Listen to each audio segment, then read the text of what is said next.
Hello everyone. So today we are looking and finishing up our cubed roots that we kind of looked at in class on Friday. And Friday was called an exploration lab where you guys explored the concept of cubed roots without me having taught it to you before. So I think you all did a really good job and we're ready to move on. Now your notes don't look like this today. I got them from a different teacher and it should look something like this. So you can put your name and your date on it, but our learning target is that you can identify and solve cubed roots. And this is based off directly off one of the standards from 8th grade that did not used to be in 8th grade. So I think you guys will do great on this. It's just a little bit different than square roots. So cubed roots. Remember, we call them cubed because when you form them with those sugar cubes, it actually formed a cube. So when we have any exponent, you know that that means the number times itself this many times. So for this one right here, it would be 1 times 1 times 1, 1 cubed, okay? So on your work, it would look something like this as 1 times 1 times 1, and that equals, brilliantly enough, it equals 1. So 1 cubed is 1, and we read any number with an exponent, we read as cubed, whereas if it had a 2 as the exponent, we read it as squared. Okay, so then let's look at this one.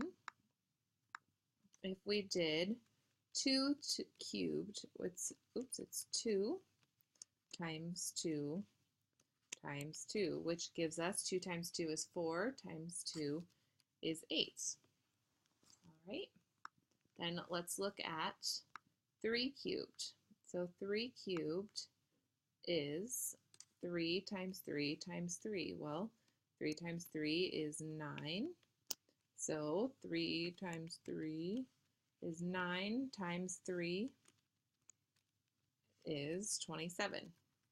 Okay, so 3 cubed is 27. Go ahead and fill in the rest of these cubes. Pause the video now.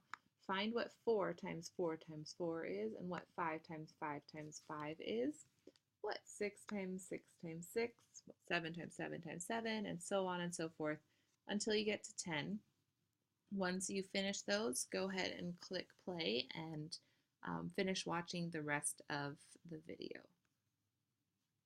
All right, so now after you've solved all of those, you will be taking the inverse of a cube, which is just taking the cubed root of a number. So just like you can take the square root of a number, you may also take the cubed root of a number. So when you have this square root sign right here, when it's always means square root unless you have a little 3 like this guy right here, then that means take the cubed root.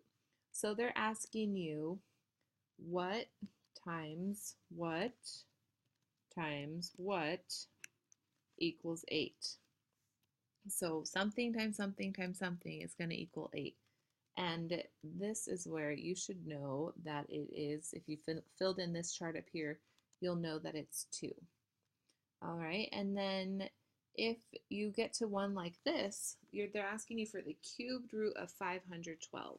Well, you know from solving up here which one it is, but if you were just looking at that and you didn't know, I would totally give you permission to use a calculator on that because it is a large number and it's not just taking a simple square root. So go ahead and fill in the answer for what you know it is up here. You should know which answer it is. I'm not going to tell you because you should have solved those out. And let's move on to the cubed root of 125.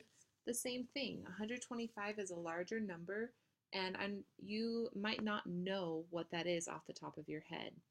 If you solved all these out, you know which one equals 125. 5 times 5 times 5 is 125. So the cubed root of 125 is 5. What about the square or the cubed root of 64? Well, you can try 2. 2 times 2 is 4 times 2 is 8, so that's not it. You know it's not 3 because 3 times 3 times 3 is 27. What about 4? What did you get when you took the 4 cubed? You should do 4 times 4 is 16, and 16 times 4 is 64. So indeed, the square, or the cubed root, sorry, the cubed root of 64 is 4. Okay, now that's all that you need to know.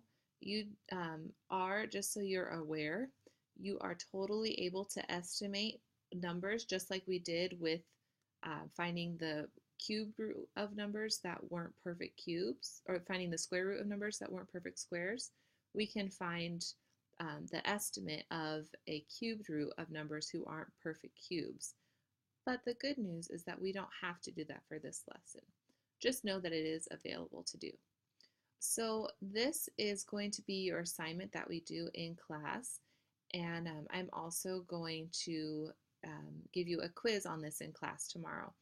But if you understand this section of it, that's pretty much all that we need to know for this lesson. And go ahead and give me just a minute and I'll tell you one more thing.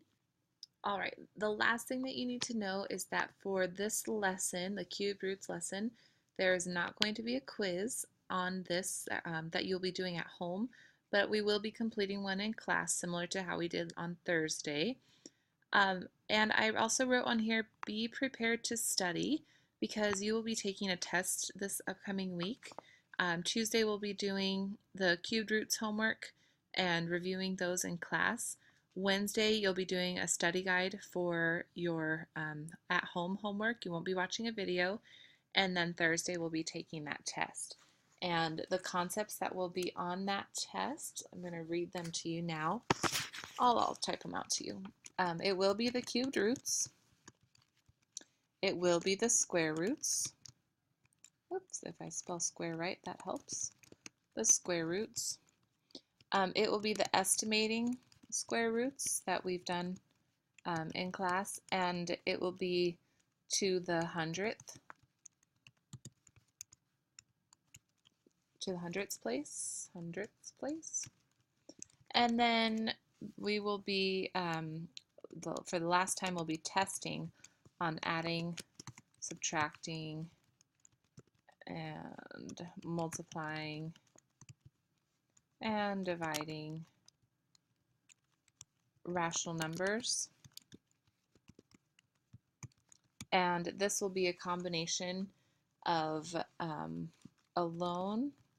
just alone examples, just like -3 plus -5 and seeing what you get, as well as within equations. So I'll add in here within equations, and I'll give you examples of those on Wednesday. I'll be giving, or Tuesday, I'll be giving you a study guide that you need to complete at home. Okay, so these will be the things on your first test in my class that counts towards your grade. And other than that, like I said, there's no quiz for this lesson. Just be prepared to do some homework in class tomorrow. Come with any questions you have about these things, and we might even be able to get started on our review before the test on Thursday. All right, so take care, and I will see you soon.